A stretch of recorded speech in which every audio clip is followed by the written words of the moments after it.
सन 1959 रूस के ओरल पहाड़ों की जमी हुई वीरान घाटी, जहां चीख भी बर्फ में दबकर खो जाती है, उसी जगह मिले 9 पर्वतारोहियों के शव, फटे हुए टेंट, नंगे पैरों के निशान, अंदर से टूटी हड्डियां और एक ऐसा सवाल जो आज तक जवाब नहीं ढूंढ पाया।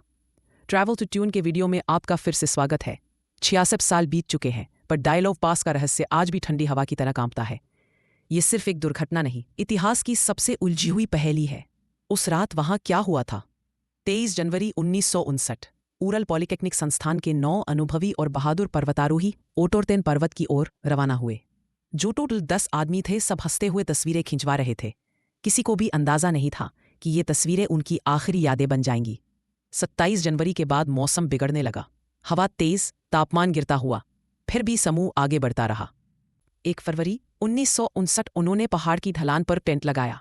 रात बेहद ठंडी थी, हवा चीख रही थी, बर्फ चारों तरफ थी, पर उस टेंट के भीतर सब कुछ शांत था और यहीं उनकी आखिरी रात लिखी जा चुकी थी।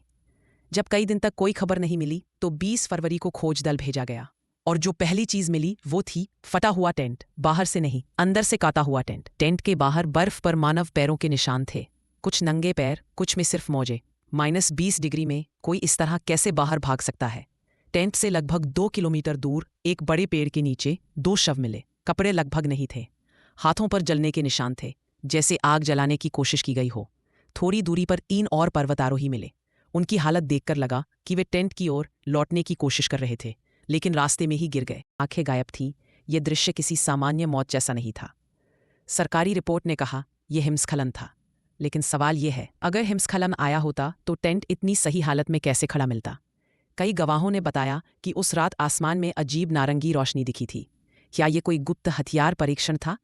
कुछ वैज्ञानिक कहते हैं तेज हवा पहाड़ों से टकराकर ऐसी गहरी ध्वनि बनाती है जो इंसान को पागलपन और घबराहट में डाल दे।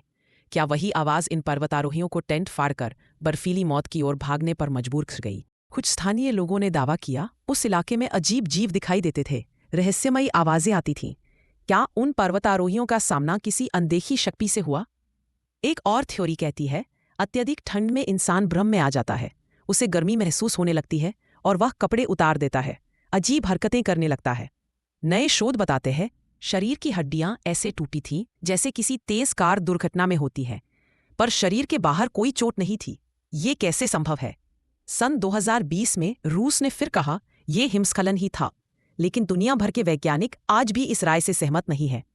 1959 की उस रात आखिर क्या हुआ था? क्या प्रकृति इतनी निर्दयी थी? क्या कोई मानव निर्मित प्रयोग हुआ? क्या कोई अनदेखा जीव था? या फिर कुछ ऐसा जिसे हम आज भी समझ ही नहीं पाए? सच आज भी बर्फ के नीचे दफन है और शायद हमेशा रहेगा। डायलॉग पास एक रहस्य नहीं, एक खामोश चीख है जो आज भी रूस की बर्फीली घाटियों में डर की तरह गूंजती है।